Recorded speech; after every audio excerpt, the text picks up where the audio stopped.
Welcome back. Ang topic natin ngayon ay does Sara Duterte, Vice President of the Philippines, deserves impeachment? Magkakalabasan na ba ng political party dito? DDS ka ba? DDS ba o? Kakamping ka ba? Kakamping pa o? Good question. Hindi, bakit? Why does it doesn't matter? Okay. Does it matter? Does No, it no. matter what your partido is right now? No, what matters is your values as a Filipino. But I think what matters is your good judgment. Good Your judgment. good and fair judgment, right? Hindi just because hindi siya yung binoto mo or siya yung binoto mo means Hindi porket binoto mo siya ng una, kailangan iboto mo siya ulit. or hindi ka papabor sa impeachment. Oo. Voting is one thing. Loyalty is another. Hindi natin kailangan ng loyalty sa mga politicians na ito. Ang loyalty natin is dapat nasa bansa natin, hindi sa kahit sinong tao, politiko na nakaupo ngayon. Good, I like that. Kasi kapag naging loyal ka sa isang tao, sa isang politiko, you're giving them the power to dictate kung ano mangyayari sa bansa mo. Sinasaalang-alang mo na yung bansa mo. And you shouldn't be like that. Para ka ng may cult mindset na dito lang ako sa politikong to. Solid ako. Ito kasi ganyan ganto. Tatay niya, idol ko tatay niya. Kaya buong pamilya nila good sa akin. Hindi ganun. You always think of the other para sa ibang tao. You think for yourself, you think for the others, you think for the country. 'Di ba? Hindi yung I think for this politiko. Ito talaga, solid talaga ako dito. Kahit anong gawin nyo, dito ako. Hindi dapat ganun. Alam mo, napaisip ako, kaya pala sinasabi nila yung mga ibang bansa, bakit gusto nila ng mga Filipino virtual assistant? Kasi meron namang Indians, 'di ba? Meron namang ibang lahi.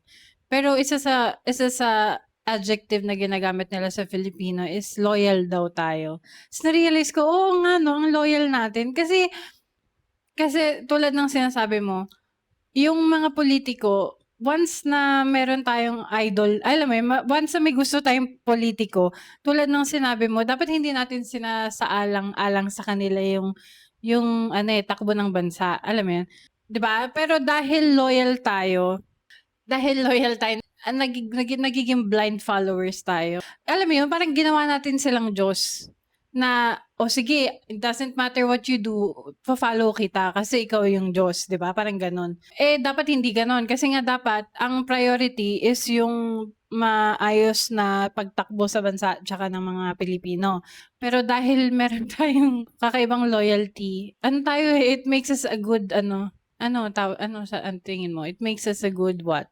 Followers. Hindi naman lahat, pero napaka-cult-like ng based sa karamihan ng tao dito sa Pilipinas. Siguro it has something to do with us being religious people.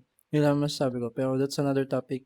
Pero ito nga, yung gobyerno natin democratic, 'di ba? Hindi tayo monarkiya eh. Bakit ka sa isang pamilya? Bakit ka magiging follower ng isang pamilya? Ang dynasty dito sa Pilipinas napaka-rampant, napakagarapal. 'Di ba? Kung sino man, mayor, susunod yung anak niya, sunod yung anak ng anak niya. Hindi tayo monarkiya, demokratiko tayong bansa.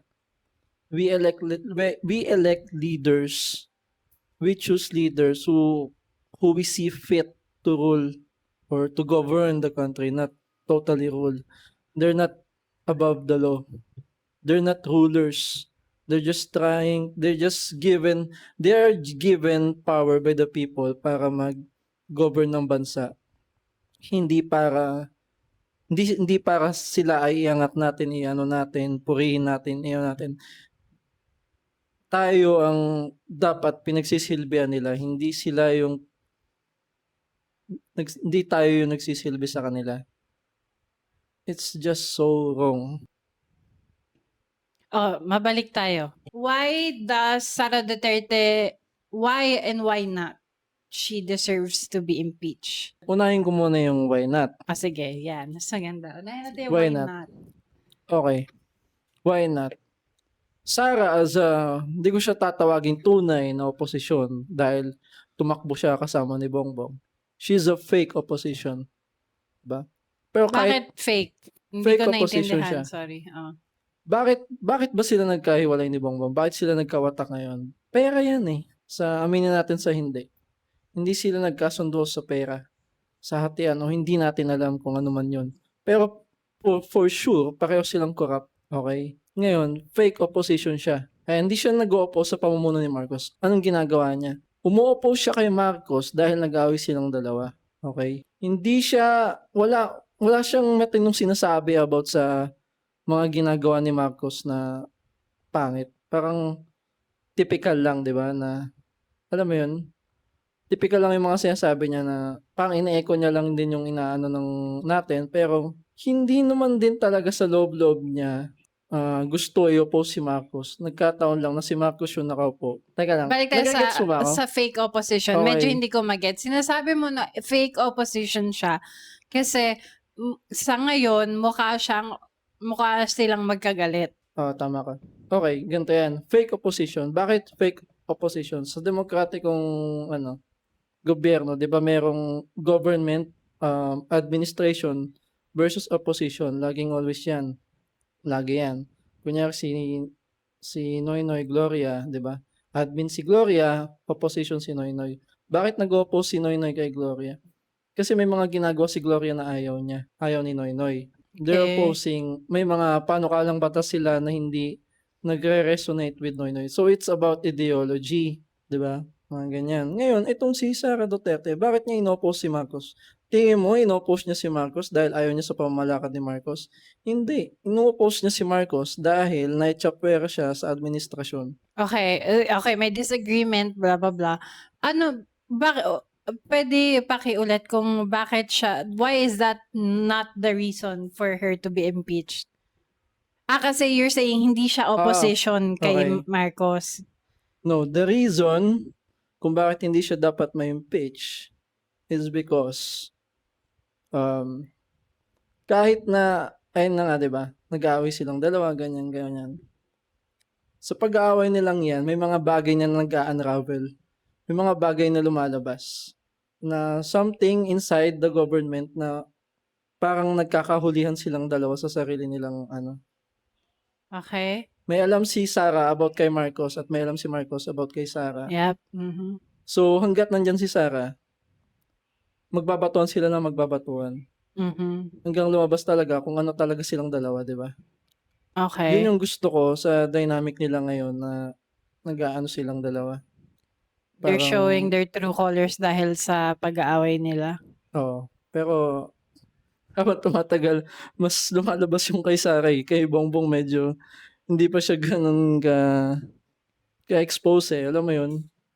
Oo, Alam kasi naman mas maingay sila, eh. mm, yun din, tsaka mas naiipit nung isa. Pero yun yung gusto ko kaya ayoko siya ma-impeach for only that reason na tingin ko may masasabi pa si Sara about kay Bongbong na hindi natin alam. Tas may puwede pang sabihin si Bongbong na di pa natin ano kay Sara. So, the more na lumalabas 'yan, the more na nakikita sila ng tao, the more na mas namumulat yung tao kung bakit itong dalawang grupo na ito na iisa lang dati ay hindi dapat mamuno sa bansang 'to, gets? Okay, akala ko ang gusto mong sabihin is kasi feeling mo in that same way na nag-aaway sila, ginagamit din siya ni Bongbong. If maalis si Sara Duterte sa posisyon niya, it means Bongbong wins. And akala ko yun yung ayaw mo. Hindi naman. Hindi naman. Bongbong will lose whatever the case may be. Kahit anong mangyari, he will lose. Wala na siya sa 2028 at kahit sino pang ilagay niya diyan, suportahan ng administrasyon niya. Sabihin natin kung hindi Bakit mag-aalay he will lose? Dahil malakas ang hatak ni Sara Duterte at ngayon mag-aaway na sila? no. 'Pag na-impeach si Sara, etsapuwera ng mga Duterte. Sino Okay. ipapalit mo kay Sara? Si Baste? Si Hindi, Pulong, sige, 'di ba? walang Duterte, o ano? Mawawala ang Duterte, pero at the same time gigil na ang mga tao sa Marcoses. Gigil na ang DDS, gigil na yung mga kakamping ko, gigil na yung iba't ibang grupo, 'di ba? Gigil na siya, gigil na yung buong dalawang grupo na yun. O sinong matitira? Gets. Kaya Yun yung ano, loose na si Bongbong, wala na yan. He's trying to, if he will continue his administration, sino yung susunod? Wala akong nakikita hanggang ngayon. Magti-2028 na, 2 years, napakalapit na ng ano na yan. Wala nang, there's no one else. Ako, I don't have any reason for Parang, her to stay. Kasi, in the past, nung mga, ano pa ako, when I was younger and apolitical, ang mga vice-presidente laging tahimik. Laging walang ganong ginagawa. Alam mo yun, hindi mo ganong nararamdaman. Tas ang laging maingay at controversial is yung mga presidente. Si Sara Duterte lang. Yung nabalitaan kong, tawag dito, nabalitaan kong vice president, na mas nauna atang na issue na may korupsyon kaysa sa presidente. Alam mo yun, yung sobrang ingay nila, sobrang gulo. Na alam mo yun, na parang wala kang narinig na magandang ginawa. Nauna pang nabalita yung corruption. Na alam mo yun, funds na hindi mo maintindihan. Naging DepEd secretary ba? Secretary? yeah. Naging ano ba siya ng DepEd na parang anong koneksyon? Tsaka bakit hindi binigay sa iba? Vice President ka na nga eh. Bakit napunta ka pa sa, alam mo yun, sa ano ng DepEd? Kulang ba tayo sa leaders? Alam mo yun, yung mga ganong bagay na parang halata naman na may something. Tapos after nun, meron ng issue about sa budget. Hindi siya mukhang propaganda against her. I mean, walang ibang pwedeng makakapag-explain nun kung hindi siya. Pero siya din yung ayaw maglinaw ng sarili niya. Yun. So parang wala siyang wala siyang ibang kalaban kung hindi sarili niya. Tapos hindi niya pa malinis yung sarili niya. Yun. So parang I don't have any reason para hindi siya i-impeach. Oh, so why should we impeach her? Okay, reason. If you're gonna talk sa mga Filipinos online, alam mo yun, kasi obviously maraming pro Duterte and ayaw nila ng reason. Kunwari, you only have 1 minute para sabihin sa kaibigan mo na pro Duterte, what would you tell him or her? Bakit kailangan niya ma-impeach? Unang-una sa lahat, wala siyang, bilang vice president, wala akong nakikitang magandang nagawa niya. Puro kahina-hinala, puro kabulastugan. I don't know, hindi ko na alam kung anong pwedeng i-characterize sa mga ginawa niya. Pero yun.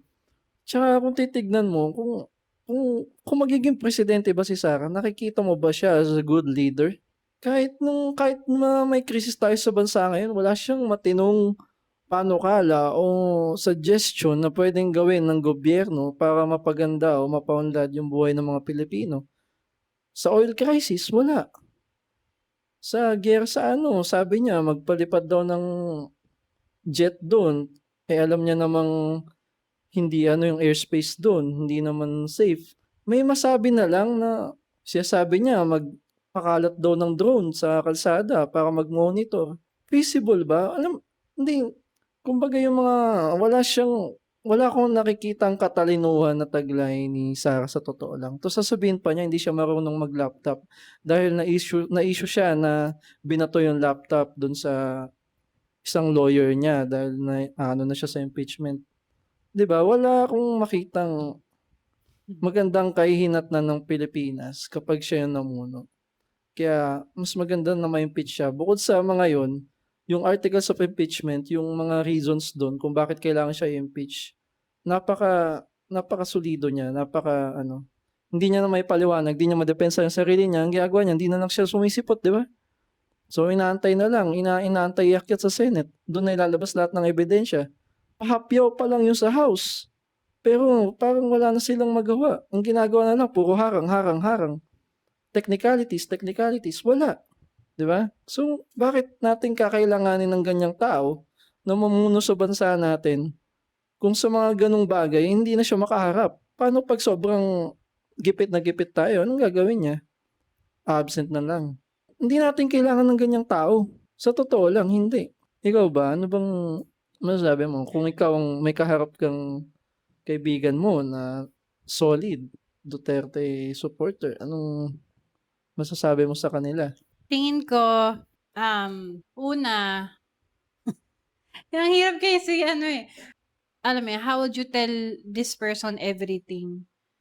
All the reason na digestible sa kanya, na hindi magiging defensive. Kasi siyempre, 'pag inatake mo yung belief niya, magiging defensive siya. Imbis na tanggapin nila yung reason na ano naman, logical naman, tama naman, magiging defensive sila kasi feeling nila inaatake sila. Kaya inisip ko, how do we do it?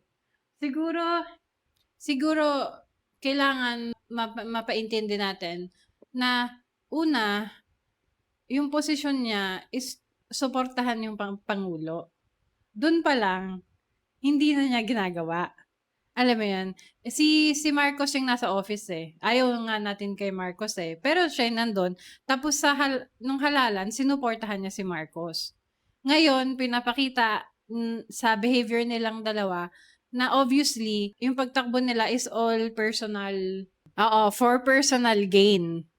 Kasi, if hindi personal gain yun, inuuna nila ang bayan, magkakaroon sila ng private conversation. 'Di ba? Uupo sila sa isang office tapos mag-uusap sila. Pag-uusapan nila yung kung saan sila hindi nagkaka-agreehan. Tapos, syempre, agree to disagree ng kung ano yung best para sa bayan. Pero, yung drama na kine-create nila ngayon is only because inuuna nila yung personal agenda nila, personal political agenda nila. Kasi ayaw nila na, kunyari, bumagsak si Sara Duterte, ayaw ni Marcos mahila pababa. Kung babagsak si Marcos, ayaw ni Sara Duterte mahila pababa. Ngayon, dun pa lang, hindi na negative na, no? So, wala pong ginagawa as of now, walang ginagawa si Sara Duterte na ika-benefit natin. Wala. Tama yung sinabi mo kanina. Imbis na sagutin nila yung mga tanong, nagde-deflect sila. Binigyan ka na nga ng confidential fund na pera ng Pilipino. Ang gagawin mo na lang, sasagot ka na lang kung saan mo dinala yung pera. Nagastos mo na eh. 'Di ba? That's all her benefiting sa pwesto niya. Ang gagawin niya na lang sa mga taong kinasasakupan niya, bibigyan mo na lang ng assurance yung Pilipino na nagamit ko to sa tama dito, ganyan. Pero wala. Pati doon, walang accountability. Pati doon, mumurahin yung mga, mga nakakababang pwesto sa kanya para lang hindi niya sagutin yung mga dapat niyang sagutin. Siguro in that way, makikita ng Pilipino na hindi naman to about sa'yo. 'Di ba? Dapat ikaw din pinoprotektahan ka, pinaglalaban ka ni Sara Duterte. Pero hindi niya ginagawa yun. If dadating yung time na maagrabyado ka, tapos si Sara Duterte, kailangan niya i-save yung sarili niya, pipiliin niya sarili niya 100%. That's not a leader, that's a privileged person. Siguro dahil walang kumakalaban sa kanya sa Davao, naging ganyan siya, akala niya siya, above all siya, hindi niya kailangan sagutin 'tong mga bagay na 'to, mga issue na 'to. Kasi ako si Sara Duterte, eh. Sa gano'n pa lang, hindi yan yung leader, eh. Hindi siya kwalipikadong leader. Nagkataon lang na anak siya, tapos parang alam mo yun, hindi siya sanay na ganyan, ginaganyan-ganyan. Lumalabas yung tunay niyang kulay, kaya sobrang nanggagalaiti siya sa galit, eh. Kasi feeling ko hindi naman niya naranasan yan nung mayor siya, eh. Yes, hindi siya kinwestiyon. Hindi siya question. Ngayon na sobrang wala siyang magawa. Hindi niya alam kung paano i-handle, 'di ba? Yes, saka true. Ito yung kinagandahan ng napunta sila sa higher office tapos nako-call out sila. Kasi dahil nako-call out sila, ibig sabihin, for all this time, if corrupt sila simula pa lang na nasa Davao sila, all this time, they just got away with it simply because may loyalty ang Davaoenyo sa Duterte family. Ngayon, pagdating na ng higher office, higher accountability, hindi lahat ng tao loyal sa Duterte, 'di ba? Meron tayong kakamping, meron tayong Marcos, blah, blah, blah, and every other parties. Hindi nila alam papaano i-twist yung story kung saan na hindi sila maiimbestigahan, 'di ba? Dire-diretso lang sila eh. Kaya ngayon parang nakikita natin sa media, nagmumura na siya. Kasi ano, gano'n talaga pagka ano kayo, 'pag feeling mo hindi mo na control yung narrative, parang nag-aano ka na, spiral ka na out of control. Tapos kung ano-ano yung Papanik nasasabi ka mo, na. nagpa-panic ka na. Hindi siya compose, hindi ko alam kung ano meron sa PR team niya, pero kung sino mang PR team mo, just fire them all. Pero kasi gano'n din naman yung kay Duterte 'no, hindi nila napipigilan sila Duterte magsalita ng kung ano-ano, 'di ba? Yung mga sinasabi ni Duterte, ni ano, Rodrigo Duterte sa mic din kung ano-anong ano. Nakalimutan ko yung pangalan eh, nung lawyer niya sa impeachment na may lumabas sa media parang may Ay we kaya sabi niya may usap-usapan na baka daw, sabi daw oo. binato ng laptop. Kaya siya nagsabi sa media na hindi siya marunong mag-laptop para lang ma-save yung sarili niya. Sinabi niya hindi siya marunong mag-laptop. 'Di ba? Grabe naman yun, grabeng incompetence naman yung hindi marunong mag-laptop. Cut mo na yun sa laptop kasi masyadong tsismis na yun. Sino kapalit ni Sarah Pagka pagka natanggal siya? wala, hindi ko sure eh.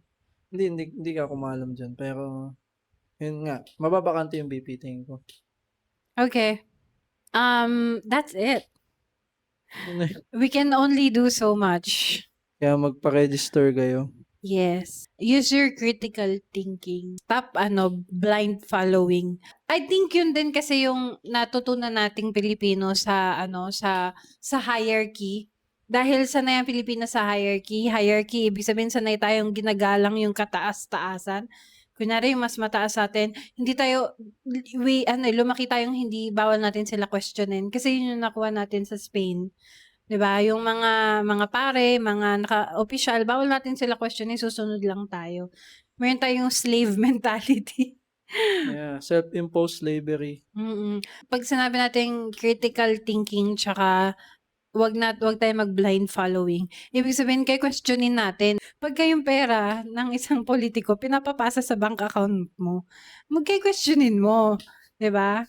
O kaya pagka gano'n kasi na loyal ka sa isang politiko tapos iniiwasan nila yung dapat nilang sagutin, dapat medyo magtatanong ka, bakit? Ba't Oh. mo pa kwe-questionin kung may cut ka? Oo, yun yung mahirap, 'no? 'Pag may suhol. Pero kayong mga walang soul, Oo ano nga, ba? eh. Oo nga, bakit? Bakit? Ba't niyo pinagtatanggol? 'Di ba? Hindi niyo kailangang pagtanggol kahit sino pang politiko 'yan, si Marcos, si Leni, si Sara, si Tulfo, si Robin, si Bato. Mga ano natin 'yan, eh. They supposed na sila dapat yung naglilingkod sa'tin. Hindi tayo yung maglilingkod sa kanila. Unang-una sa lahat, tayo yung nagluklok sa kanila diyan. 'Pag may hindi sila magandang ginagawa, dapat sisingilin natin sila. Hindi dapat sila diyan, gano'n 'yun. Hindi dahil binoto natin sila, solid ako diyan, eh. Hindi gano'n. Trabahante natin sila, tayo nagpapalamon sa kanila. Sa'tin galing yung sahod nila, sa tax na kinukuha nila sa'tin. Meron tayong karapatan para magsalita kung may mali na silang ginagawa, gets? Yes, yes. Tayo nagluklok sa kanila diyan, tayo din dapat ang magtanggal sa kanila diyan. Use your voice. I think for a long time we've accepted that Philippines is poor. Akala ko rin talaga dahil mahirap ang Pilipino, mahirap ang bansa. And then mare-realize mo, uy, ganito yung project sa paggawa ng kalsada, milyon-milyon, yung project sa paggawa ng school, milyon-milyon. Yung mananakaw na pera, bilyon-bilyon. Tapos may isip mo, hirap na hirap tayo. 600 pesos ang minimum wage ng Pilipinas. Ibig sabihin, hindi naman tayo gano'n, alam mo yun, there's big room for improvement pero napupunta lahat sa korapsyon. Yeah, we've accepted it for too long, we should not accept it anymore. Tama, tama. And we can change it. Maniwala kayo na we can change it, but you have to choose not to participate. Sabi nga, I will quote this again. For evil to triumph, the only thing that a man can do is to do nothing. 'Di ba? Tama, tama. Kaya bumoto kayo.